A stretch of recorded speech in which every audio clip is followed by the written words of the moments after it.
GLC is now offering a free audio stream of our 24/7 broadcast that we're calling GLC Radio, an online radio station that broadcasts our round-the-clock audio stream on a variety of platforms. GLC Radio gives you the ability to listen to GLC virtually anywhere, through your home or office computer, or on the go with a mobile device. You can access GLC Radio through our website or by searching for God's Learning Channel through iTunes Internet Radio, TuneInRadio.com, or on Shoutcast.com. Explore various GLC Radio-enabled mobile apps by visiting our website at glc.us.com/listen/GLC Radio. GLC Radio, your free connection to GLC anywhere, anytime.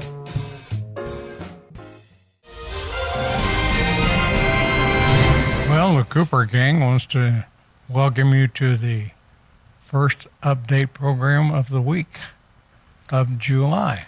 This weekend flew by. Didn't Yes. it? We hope you had a great celebration of the 4th of July. Yep. And remembered what it was all about if you knew in the first place. And if Oh, major announcement. What? Our Corey Adams had a baby Oh, over the weekend. yes, we Well, have a- actually, his wife Jennifer had the baby. we have a 4th of July baby. We do have a 4th of July baby. His name is Alexander Adams. Uh-huh.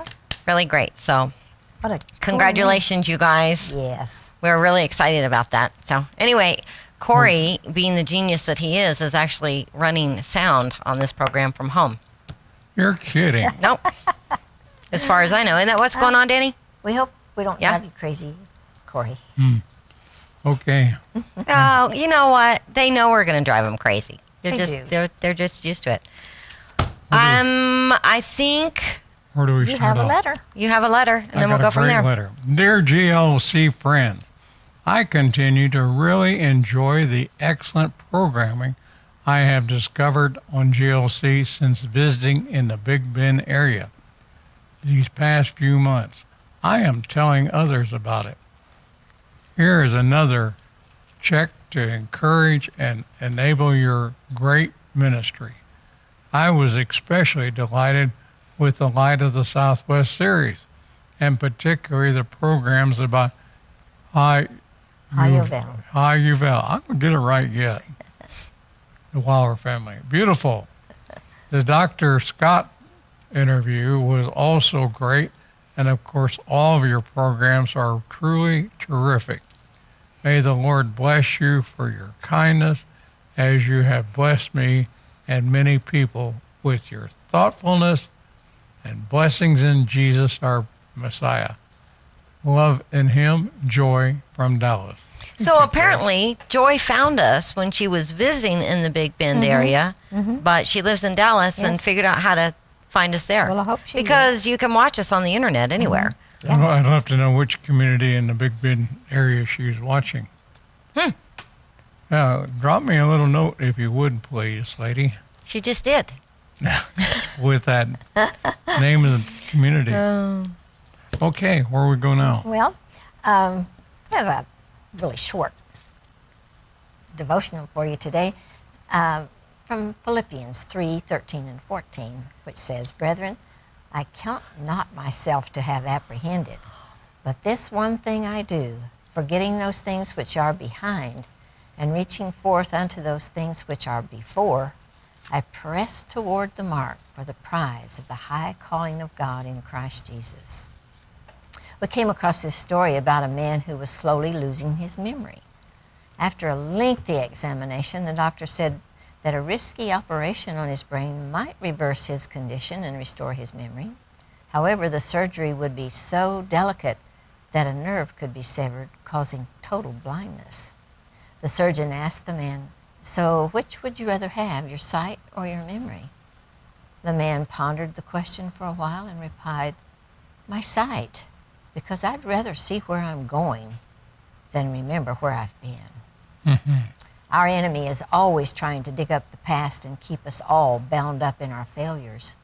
But be encouraged. Today is a new day. Today and every day we have a choice to make. And like Paul, we must choose to press forward and put aside our past. We must purpose to keep our eyes on the Lord and not on our successes or failures, but upon what we can do for him today. Be free from the shackles of the past and keep your eyes on the prize, which is Christ Jesus. That is a great devotion. It is.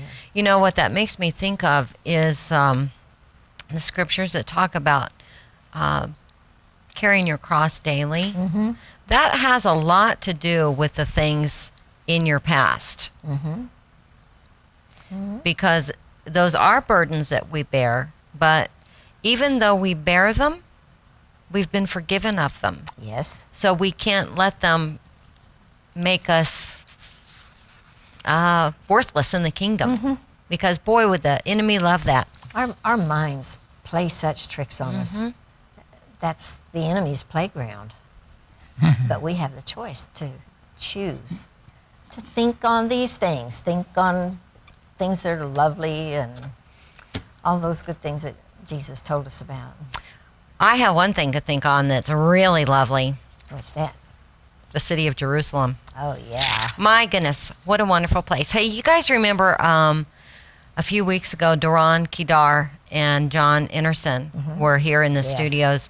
They're going to be coming back our way this week to give us an update on that. I'm very, very excited Yes. that they're going to grace us again. Yes. I have, since they were here, finally started reading Lars' new book, Lars Emerson. The Joy of Jerusalem, I believe, is what it's called. I've been reading several books on Jerusalem, so I don't really remember. But so far, so good. I'm liking this book a lot. Good. And I'm sure we'll be talking about that some when they're here.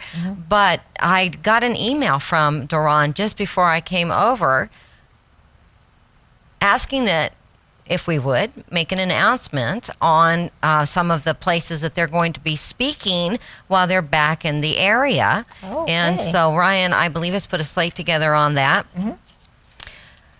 I'm excited about this one. He's going to be with Texans for Israel, Mike Isley, up in Amarillo. That is going to be happening Thursday night at the Chase Tower, 600 South Tyler, 9th floor in the Ed Davis Room in Amarillo. The doors open at 6:30 p.m. And for more details, that is Duran's cell number, his U.S. cell number. Oh, and is he it? gave us permission to put that on the screen. He's also going to be, they will also be at Powerhouse Church with Pastor Gary Hughes in Lubbock, Texas, Sunday, July the 12th. That's at 210 East 98th Street. And one more, Church of the Nations meeting with Pastor Roy Davis, also in Lubbock at 7 p.m., 5902 11th Place there in Lubbock on July 15th. So you'll have an opportunity Thursday in Amarillo, Sunday the 12th in Lubbock, and again Wednesday the 15th in Lubbock. Wonderful. Now there's the Duran cell, 305-335-2992. But you know what? You can get more details also on the website. You can email them at info@cryforzion.com. I don't know which is easier for him to respond to, but they're busy guys. I do know that. And you do want to go hear them. You do want to go hear that, because it gives you an opportunity to ask questions. See, that's one of the drawbacks when I'm hosting someone. I try to remember that people don't always know things that I know, but you know, there's just so much to know that you can't remember, and they would probably smack me if I kept asking the same questions every time they came. But it's a really great opportunity for you to go out, meet them in person, and have them answer your questions for you. Yep. You know, right. they're a great team, those They two are. guys, and I'm really impressed with what the Lord has done, putting them together and their heart for Right. Jerusalem Right. and the importance of it. It's, One new man is what they are. they are one new man all together. So anyway, take that opportunity and go check them out. Right. Yep. All right. Let's see. I guess we're ready to get to the news. I think we are. This comes from both the Daily Mail out of the UK and the Independent, which is also out of the UK. On Friday, 2 rockets fired from Egypt's violence-plagued Sinai Peninsula exploded inside Israeli territory without causing casualties, a military spokesman said. An Israeli military source confirmed that rockets had been fired from Sinai, an area which borders Israel, the Gaza Strip, and the Suez Canal. The Islamic State's affiliate in Egypt, known as Sinai Province, confirmed it had fired 3 Grad rockets at Israel, adding that it was in retaliation for Israel supporting Egypt's armed forces on Wednesday when the jihadis attacked army checkpoints in northern Sinai. The news comes as security was tightened at Egypt's holiday resorts after ISIS killed 50 soldiers in an attack on military bases, just 250 miles from where some 9.5 million tourists go every single year. Wow. Egypt is reeling from a string of deadly attacks by ISIS on its security forces in the Sinai, and jihadis affiliated with ISIS have killed scores of troops, challenging President Abdel Fattah al-Sisi's efforts to restore security and economic stability. In one of the most brazen terror attacks seen in Egypt in years, the Islamic State attacked 15 Egyptian military bases in the Sinai province last Wednesday, leaving 50 Egyptian soldiers dead.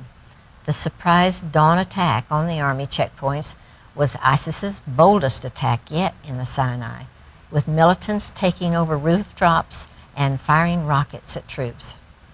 Egypt's military deployed F-16 to bombard ISIS fighters who battled troops in a North Sinai town. It's not part of this story, but Israel responded immediately to help Egypt with that. As soon as they knew something was going on, they were helping. At least 17 additional Egyptian soldiers and 100 ISIS militants have been killed in fighting in Sinai since last Wednesday. Meanwhile, British hate cleric Anjem Choudary has warned ISIS will hit Egypt's world-famous pyramids of Giza in Cairo, a UNESCO World Heritage Site, now that they have a foothold in the country. When Egypt comes under the auspices of the Caliphate, there will be no more pyramids, no more Sphinx, no more idolatry. This is just, he said. He is crazy. Also last Wednesday, ISIS militants released a video in which they threatened to overthrow Hamas in Gaza because they deemed the group not hardline enough in its beliefs.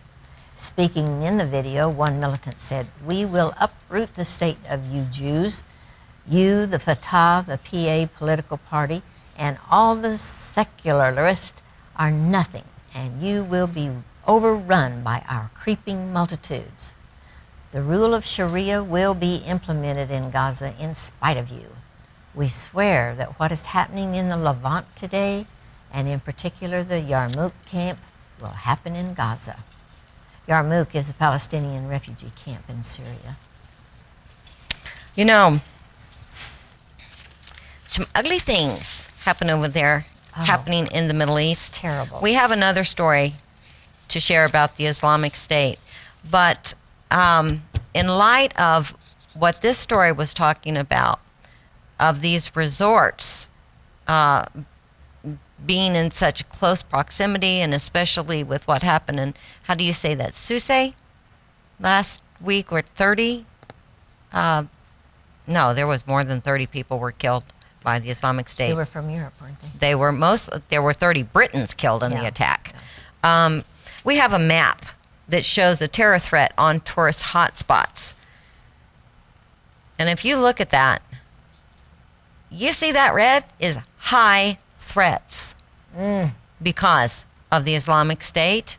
My gosh. And because of radical extremism. Then the orange is a general threat. There's an underlying threat in the yellow areas. Look at that. Is that incredible? It is incredible. My goodness. And the U.S. could have stopped that last year, but they're not a threat. Now, what I want you to pay attention to here, this is Europe. It is. People, this is Europe. This is not the Middle East.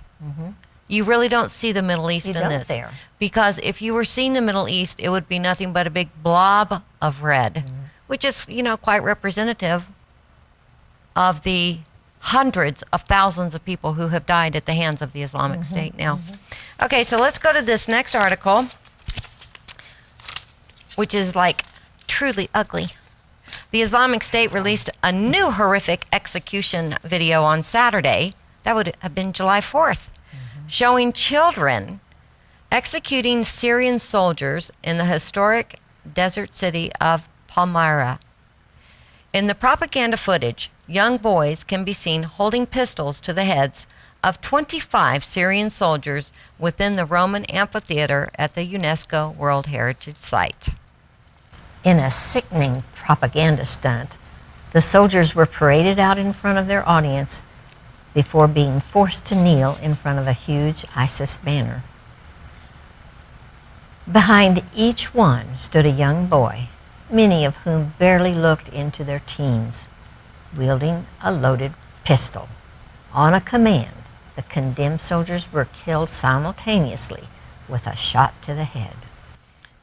A baying crowd of men and boys gathered in the historic building stands to watch the slaughter, with some flying Islamic State flags. The group is known for using children, which it calls Caliphate Cubs, to carry out its evil campaign as suicide bombers, soldiers, and executioners.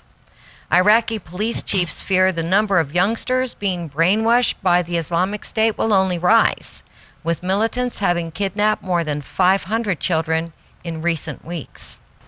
The terrorists have been accused of executing more than 200 people in and around the desert monument since capturing it.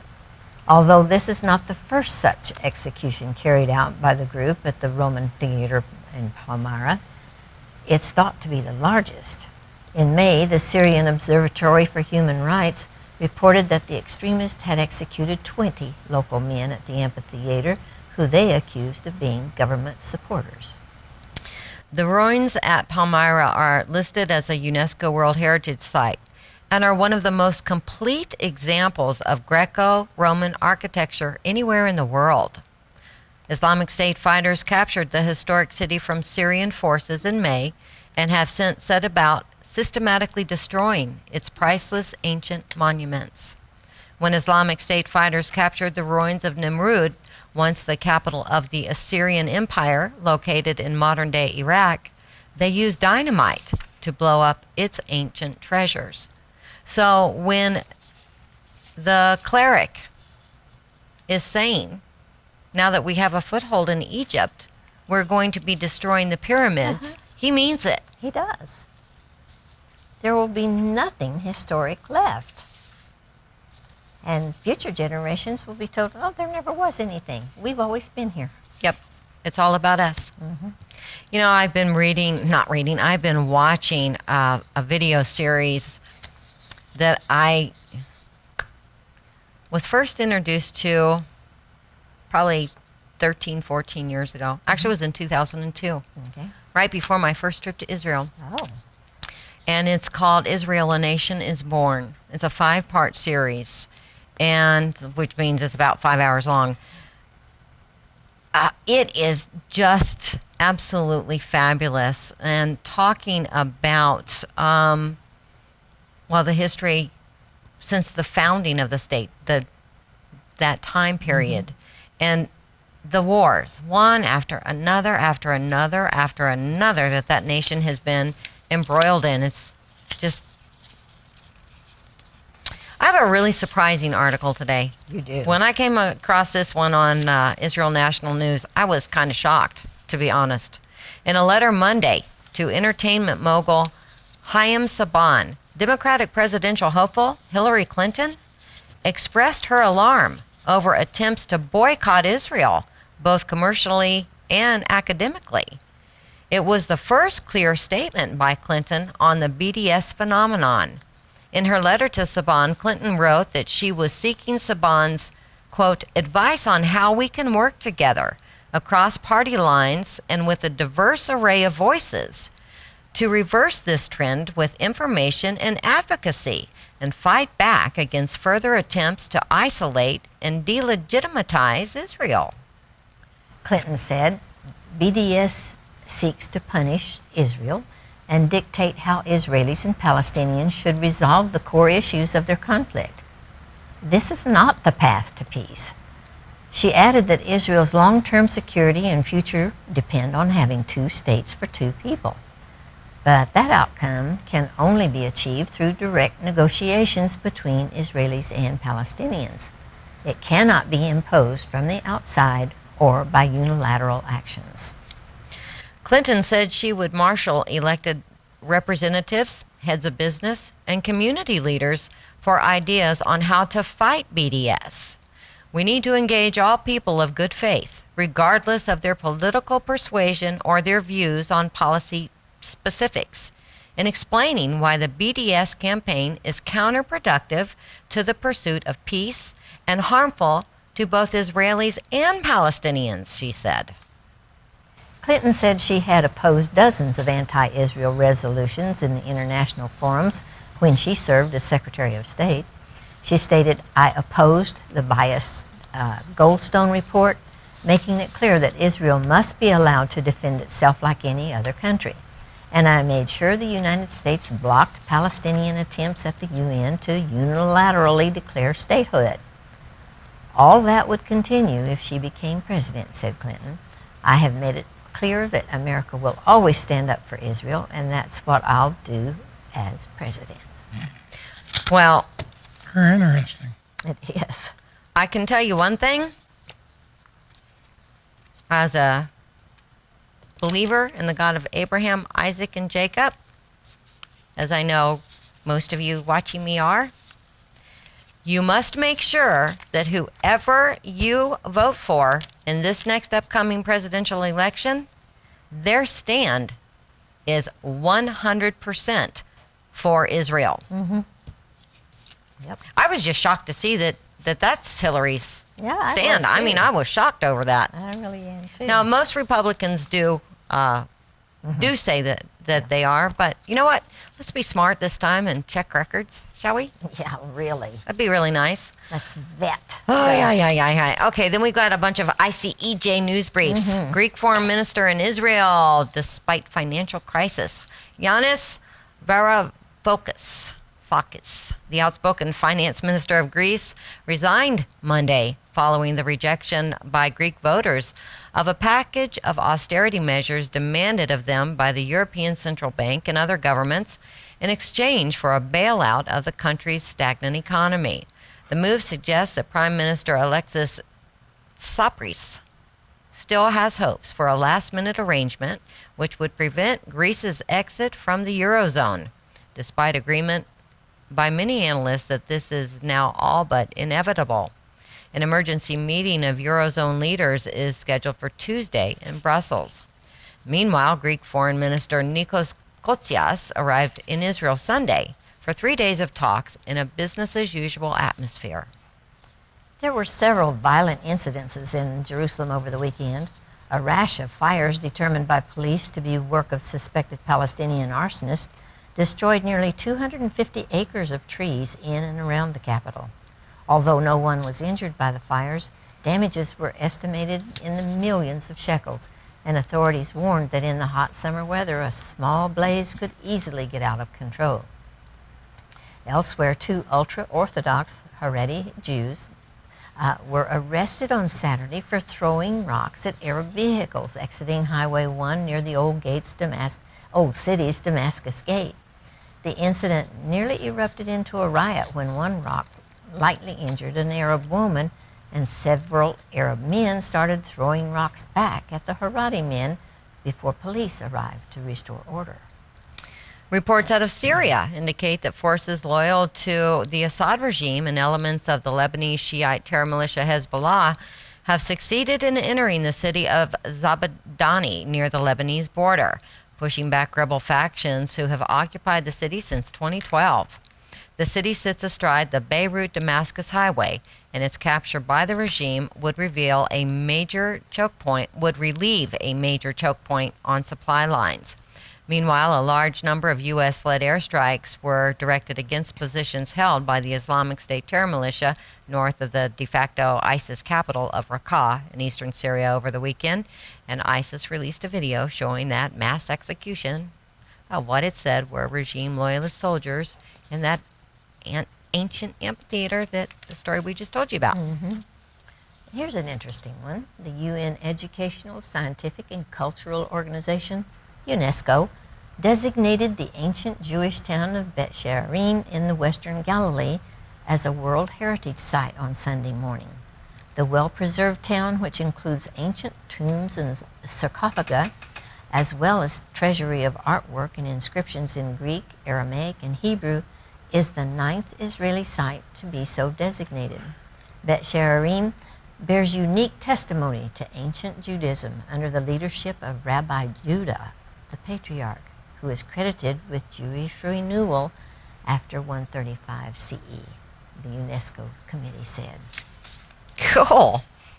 The Episcopal Church's House of Bishops voted overwhelmingly during their general convention in Salt Lake City, Utah last Thursday to reject a motion to join the boycott, divestment, and sanctions. That's the BDS movement against Israel, breaking a string of similar motions by mainline Protestant denominations in the U.S., including the United Church of Christ, which voted to join BDS last Tuesday. In related news, leaders of the Mennonite Church USA, meeting in Kansas City, Missouri last week, voted to put off a similar vote until their next convention in 2017. Elsewhere, Costa Rica's parliament inaugurated an Israel Allies Caucus on Sunday, becoming the 33rd national parliament to do so.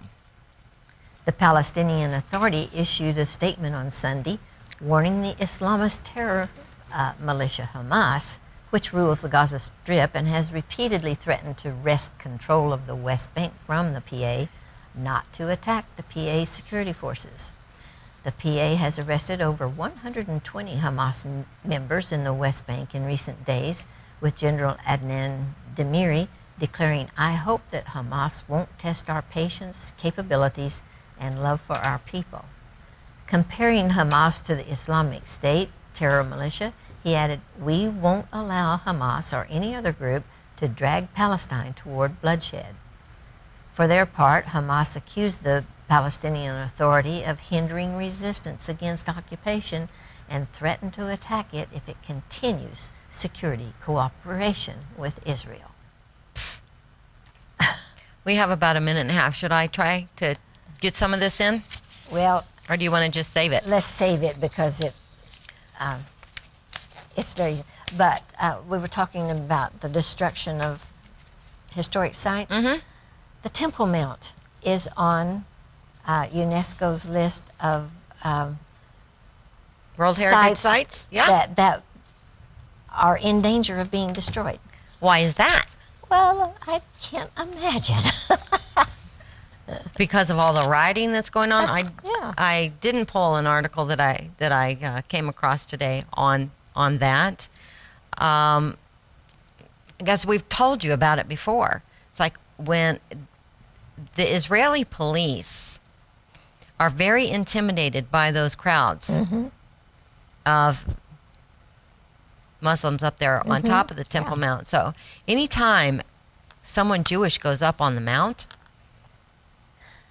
They're ushered off pretty quick. they're ushered off real quick because things start turning ugly real fast. They do.